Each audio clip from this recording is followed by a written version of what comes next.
ഓം ശാന്തി. മനസ്സിലെ വിഷാംശങ്ങളെ ഇല്ലാതാക്കൂ. ഓം ശാന്തി. പലപ്പോഴും നമ്മുടെ ചിന്തകളിൽ നെഗറ്റീവ് വരുന്നതിൻ്റെ ഒന്നാമത്തെ കാരണം എന്താണെന്നറിയോ? മനസ്സിനെ ശുദ്ധീകരിക്കാത്തത് കൊണ്ടാണ്. വർഷത്തിലൊരിക്കൽ നമ്മുടെ എല്ലാം വീടുകളിൽ കർക്കിടകത്തിൻ്റെ ആരംഭ സമയത്ത് വീടിനെ ശുദ്ധീകരിക്കുന്ന, പണ്ടത്തെ നമ്മുടെ ആളുകളുടെ ഭാഷയിൽ പറഞ്ഞാൽ പൊട്ടിയെ പുറത്താക്കുക എന്ന് പറഞ്ഞുകൊണ്ടൊരു ചടങ്ങ് തന്നെ ചെയ്യാറുണ്ട്. മറ്റൊരു രീതിയിൽ പറഞ്ഞ ദീപാവലി സമയത്ത് വീടുകളെല്ലാം ശുദ്ധീകരിച്ചുകൊണ്ട് പുതിയ കണക്ക് ബുക്കുകൾ, പുതിയ സാധനങ്ങൾ, പുതിയ വസ്ത്രങ്ങൾ എല്ലാം പുതിയതാക്കിക്കൊണ്ട് വീട്ടുകാരെയും അഥവാ വസ്ത്രങ്ങളെയൊക്കെ ശുദ്ധീകരിക്കുന്ന കണക്കുകളെ പുതിയതായി തുടങ്ങുന്ന രീതിയിൽ ദീപാവലി സമയത്ത് നോർത്ത് ഇന്ത്യയിൽ നോക്കി എല്ലാ വീടുകളിലും അത്തരത്തിൽ നടത്താറുണ്ട്.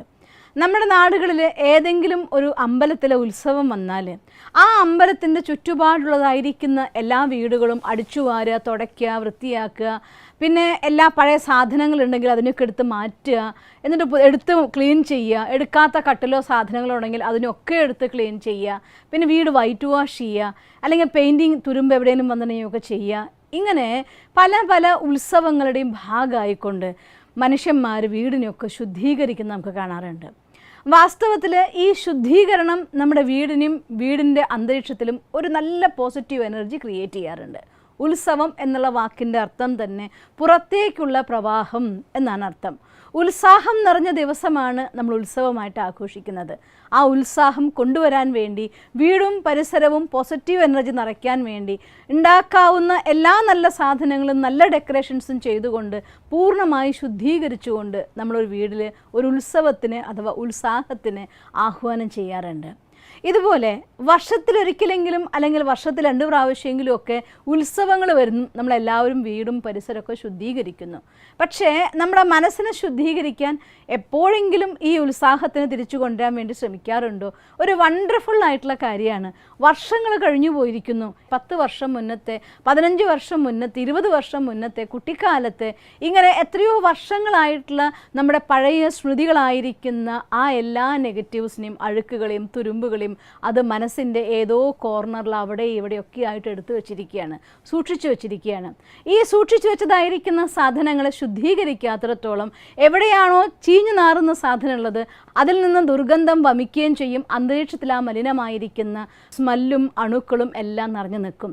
അതുപോലെ നമ്മുടെ ഉള്ളിലും നമ്മൾ അറിയാതെ ഏത് രീതിയിലാണ് അത് ചീഞ്ഞു നാറി എന്നതൊരു ഘടകമല്ല.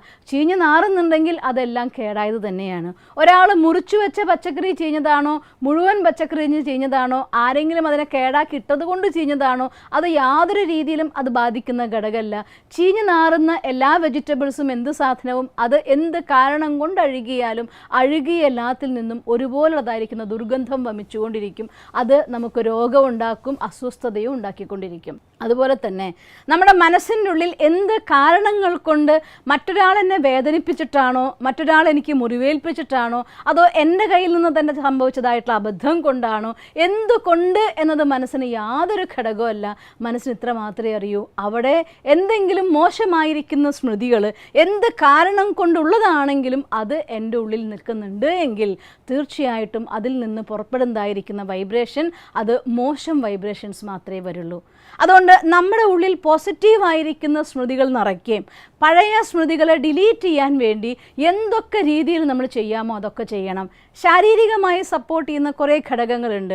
ഒന്നുകിൽ അനുലോമ വിലോമം പോലുള്ളതായിരിക്കുന്ന, അല്ലെങ്കിൽ ഭസ്ത്രിക, പ്രാണായാമം, ഇങ്ങനെ കൊച്ചു കൊച്ചു എക്സസൈസുകളിലൂടെ ഒരു പരിധി വരെയൊക്കെ ശരീരത്തിൻ്റെ ബ്ലഡ് സർക്കുലേഷനൊക്കെ ആക്കാൻ നമുക്ക് സാധിക്കും. പോസിറ്റീവായിട്ടുള്ള എനർജി റിസീവ് ചെയ്യുന്ന രീതിയിലാണ് ആ ടെക്നിക്ക് ഉപയോഗിക്കുന്നതെങ്കിൽ പോസിറ്റീവ് എനർജീനെ സ്വീകരിക്കുന്ന ഒരു ലെവൽ വരെ ചെയ്യാൻ സാധിക്കും. ഓപ്പൺ ആയിരിക്കുന്ന നല്ല ഗ്രീനറിയുള്ള സ്ഥലത്ത് വാക്കിങ്ങിന് പോകാൻ പറ്റിയാൽ ഇതൊക്കെ കുറച്ച് ശാരീരികമായ രീതിയിൽ നമ്മളെ ക്ലീൻ ചെയ്യാനോ അല്ലെങ്കിൽ അതിൻ്റെ ചെറിയ ചെറിയ പ്രഭാവങ്ങൾ മനസ്സിലേക്ക് ഉണ്ടാക്കാനോ സാധിക്കും. എന്ന് കരുതി അതിൻ്റെ ഉപബോധ മനസ്സിൻ്റെ ഉള്ളിൽ ഉറങ്ങിക്കിടക്കുന്ന അഥവാ അതാണ് എന്നുപോലും അറിയാത്ത രീതിയിൽ ഇരുന്ന് പഴയ സ്മൃതികൾ അവിടെ ഇരുന്നു കൊണ്ട് വ്രണപ്പെടുത്തിക്കൊണ്ടിരിക്കുന്നുണ്ടെങ്കിൽ, ഏതെങ്കിലും ഒരാളെ നമ്മൾ മീറ്റ് ചെയ്യുന്ന സമയത്ത് കാണുന്ന സമയത്ത് പെട്ടെന്നായിരിക്കും അവരെ കാണുമ്പോഴേക്കും അത് റിലേറ്റഡ് ആയിരിക്കുന്ന എല്ലാ മെമ്മറി നമ്മുടെ ഉള്ളിലേക്ക് ഓടി വരുന്നുണ്ടായിരിക്കുക. അവരെ കണ്ടതും ആ എല്ലാ ഓർമ്മയും എൻ്റെ ഉള്ളിലേക്ക് ഉണർന്നു വന്നു എന്ന് പറയുന്നുണ്ടെങ്കിൽ തീർച്ചയായിട്ടും അതിൻ്റെ വിത്ത് ഫീലിംഗ് എല്ലാ മെമ്മറിയും അവിടെ നിങ്ങൾ സേവ് ആക്കി വെച്ചിരിക്കുകയാണ്. ആ ഫയലിനുള്ളിൽ ഓപ്പൺ ആകുന്ന നിമിഷം അത് ഫുള്ളായിട്ടുള്ള എനർജിയിൽ പുറത്തേക്ക് പ്രവഹിക്കുക തന്നെ ചെയ്യും. അപ്പം അതുകൊണ്ട് നമ്മുടെ ഉള്ളിൽ ആ പോസിറ്റീവ് എനർജീനെ പ്രൊഡ്യൂസ് ചെയ്യാൻ നമുക്ക് സാധിക്കണം എന്നുണ്ടെങ്കിൽ നമ്മുടെ മെൻ്റൽ ഡീടോക്സിഫിക്കേഷൻ എന്ന് പറയും. ഇന്നത്തെ കാലത്ത് ഹെൽത്തിനെ കുറിച്ച് ഒരുപാട് അവെയറാണ് ആളുകൾ.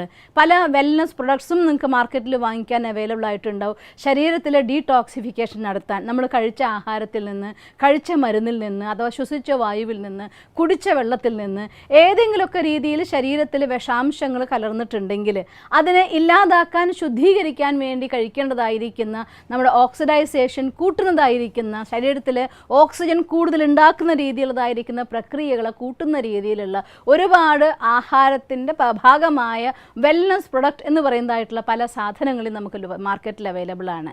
അതേസമയം മനസ്സിന് ഡീടോക്സിഫിക്കേഷൻ ചെയ്യാനുള്ളതായിരിക്കുന്ന ഒരേ ഒരു മെത്തേഡ് ഒരു മെഡിറ്റേഷൻ എന്ന് പറയുന്നതാണ്. മെഡിറ്റേഷന് പല ടെക്നിക്ക് യൂസ് ചെയ്യാം. മെഡിറ്റേഷനിലൂടെ ത്രൂ നിങ്ങൾക്ക് നമ്മുടെ പഴയ മെമ്മറി കളയാനുള്ളതായിട്ടുള്ള NLP technique a type of മെഡിറ്റേഷനാണ്. കാരണം മനസ്സിൻ്റെ ഉള്ളിലേക്ക് ഏകാഗ്രമായി യാത്ര ചെയ്തുകൊണ്ട് പുറം ലോകത്തു നിന്ന് വിഡ്രോ ചെയ്ത് ഞാൻ സ്വയം എന്നിലേക്ക് തന്നെ ഏകാഗ്രാക്കിക്കൊണ്ട് എൻ്റെ മനസ്സിലുള്ളതായിരിക്കുന്ന പഴയ ഓർമ്മകളെ ഓരോന്നോരോന്നായിട്ടൊരു പ്രക്രിയയിലൂടെ എടുത്തു കളയുന്നതായിട്ടുള്ള പ്രക്രിയ എ ടൈപ്പ് ഓഫ് മെഡിറ്റേഷൻ എന്ന് നമുക്ക് അതിനെയും പറയാം.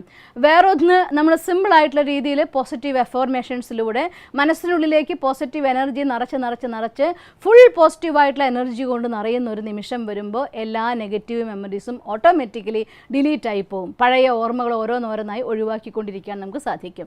അതും ഒരു മെത്തേഡാണ്. പിന്നെ മറ്റൊന്ന് പോസിറ്റീവായിരിക്കുന്ന നല്ല നല്ല കാര്യങ്ങൾ പഠിച്ചുകൊണ്ട് വായിച്ചുകൊണ്ട് അതിനെക്കുറിച്ച് മനനം ചെയ്ത് അതിൽ മനസ്സിനെ മുഴുക്കാൻ വേണ്ടി നോക്കുകയാണെങ്കിൽ അതും സ്വാഭാവികമായിക്കൊണ്ട് പതുക്കെ നമ്മുടെ പഴയ ഓർമ്മകളുടെ ശക്തി ഇല്ലാതാക്കി അത് മറന്നു പോകുന്ന അവസ്ഥയിലേക്ക് മാറ്റാനായിട്ട് നമുക്ക് സാധിക്കും.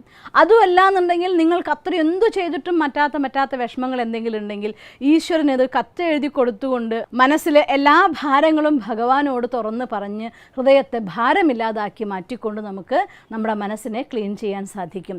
ഏതെങ്കിലും ഒരു രീതിയിലുള്ളതായിരിക്കുന്ന ശുദ്ധീകരണ പ്രക്രിയ നമ്മുടെ മനസ്സിൽ നടത്തിയിട്ടില്ല എങ്കിൽ അതെന്ത് കാരണം കൊണ്ട് എന്നതല്ല, എന്ത് കാരണം കൊണ്ടും നമ്മളുള്ളതായിരിക്കുന്ന ആ നെഗറ്റീവായിരിക്കുന്ന സ്മൃതികൾ, വേണ്ടാത്തതായിരിക്കുന്ന ഓർമ്മകൾ പതുക്കെ സ്മൃതിയിൽ നിന്ന് സ്ഥിതി എന്നാണ് പറയുന്നത്. ഏതാണോ നമ്മളുള്ളതായിട്ടുള്ള സ്മൃതി അതാണ് നമ്മളിൽ നിന്ന് പുറപ്പെടുന്നതായിട്ടുള്ള വൈബ്രേഷൻ. അതുകൊണ്ട് ആ രീതിയിൽ നമ്മുടെ പോസിറ്റീവായിരിക്കുന്ന പൂർണ്ണമായിട്ടും എത്ര കൂടുതലായിട്ട് നിങ്ങൾക്ക് ശുഭമാകാൻ പറ്റുമോ, പോസിറ്റീവ് ആകാൻ പറ്റുമോ അത്രയും നന്നായി നമ്മൾ എനർജി നിറയും. അത്രയും വേഗത്തിൽ നമ്മുടെ തോട്ട്സിൽ പോസിറ്റിവിറ്റി നിറയും.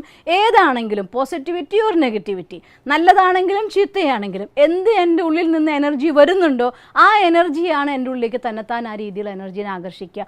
അതൊരു പരമമായിരിക്കുന്ന സത്യമാണ്. അത് ആർക്കും മാറ്റാൻ സാധ്യമല്ല.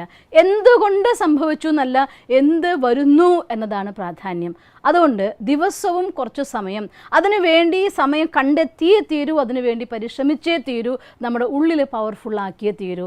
അതുകൊണ്ട് നിരന്തരമായിട്ട് മെഡിറ്റേഷൻ, പോസിറ്റീവായിട്ടുള്ള സ്റ്റഡി, അതിൻ്റെ മനനം, അഥവാ ദിവസവും ഭഗവാന് കത്തെഴുതി, അഥവാ ഈ മെത്തേഡൊക്കെ ഒരു ദിവസം ഉപയോഗിച്ചുകൊണ്ട് വളരെ വേഗത്തിൽ നിങ്ങളുള്ളതായിരിക്കുന്ന ഉപബോധ മനസ്സിലെ എല്ലാ പഴയ ഓർമ്മകളെയും ഇല്ലാതാക്കി, അഥവാ വേദനിക്കുന്നതായിരിക്കുന്ന നമ്മുടെ മനസ്സിലെ negative vibration positive and conscious and subconscious മൈൻഡിൻ്റെ ഉള്ളിലെ ഉപബോധ മനസ്സുകളുടെ ഉള്ളിൽ അറകളിലിരിക്കുന്നതായിരിക്കുന്ന എല്ലാ നെഗറ്റീവും കളയുന്ന അടുത്ത നിമിഷം നമ്മുടെ മനസ്സിനുള്ളിലേക്ക് വളരെ ശക്തമായിരിക്കുന്ന പോസിറ്റീവ് എനർജി, എത്ര പെർസെൻറ്റേജ് പോസിറ്റീവ് വരുന്നുണ്ടോ അത്ര പെർസെൻറ്റ് നെഗറ്റീവ് പോയിക്കൊണ്ടിരിക്കുന്നുണ്ടാവും. പോസിറ്റീവ് നിറയുന്നതിനനുസരിച്ച് നല്ല കാര്യങ്ങൾ അട്രാക്ട് ചെയ്യപ്പെടും, നല്ല ആളുകൾ നമ്മളിലേക്ക് വരാൻ തുടങ്ങും, നല്ല അനുഭവങ്ങൾ ജീവിതത്തിൽ വരാൻ തുടങ്ങും, ജീവിതത്തിൻ്റെ വിജയം സ്റ്റെപ്പ് ബൈ സ്റ്റെപ്പായിട്ട് നമ്മളിലേക്ക് അടുക്കാൻ തുടങ്ങും. അതുകൊണ്ട് നിർബന്ധമായിട്ടും മനസ്സിനെ ശുദ്ധീകരിക്കാനുള്ള ഈ പ്രക്രിയ ചെയ്യണം. നിരന്തരമായിട്ട് അതിൽ ശ്രദ്ധിക്കണം. അതുകൊണ്ടാണ് പലപ്പോഴും നമ്മൾ ആഗ്രഹിക്കുന്ന പോലെ പല കാര്യങ്ങളും നടക്കാത്തതും, പലപ്പോഴും ആഗ്രഹിക്കുന്നതിൻ്റെ വിപരീതമായിരിക്കുന്ന രീതിയിൽ പല കാര്യങ്ങൾ വരുന്നതും. അതുകൊണ്ട് ഈ ഒരു സത്യത്തെ മനസ്സിലാക്കി നമ്മളെ ശുദ്ധീകരിക്കുക, നമ്മളിലേക്ക് ആകർഷിക്കുന്ന എല്ലാത്തിനെയും പോസിറ്റീവ് ആക്കുക. അതുകൊണ്ട് നിങ്ങൾ ഇക്കാര്യത്തിൽ പൂർണ്ണമായി ശ്രദ്ധിക്കുമെന്ന് വിശ്വസിച്ചുകൊണ്ട് നിങ്ങൾക്ക് അങ്ങനെ ചെയ്യാൻ സാധിക്കട്ടെ എന്ന് പ്രാർത്ഥിച്ചുകൊണ്ട് നിർത്തുന്നു. ഓം ശാന്തി. ദിവസം തോറും ജീവിത വിജയങ്ങൾക്ക് വെളിച്ചം വീശുന്ന പുത്തൻ വീഡിയോകൾക്കായി ഞങ്ങളുടെ യൂട്യൂബ് ചാനൽ സബ്സ്ക്രൈബ് ചെയ്യൂ. നോട്ടിഫിക്കേഷൻ ലഭിക്കുന്നതിനായി ബെൽ ഐക്കൺ ക്ലിക്ക് ചെയ്യൂ. ഒപ്പം ഞങ്ങളുടെ ഫേസ്ബുക്ക്, ട്വിറ്റർ, ഇൻസ്റ്റാഗ്രാം പേജുകൾ ഫോളോ ചെയ്യൂ. നന്ദി.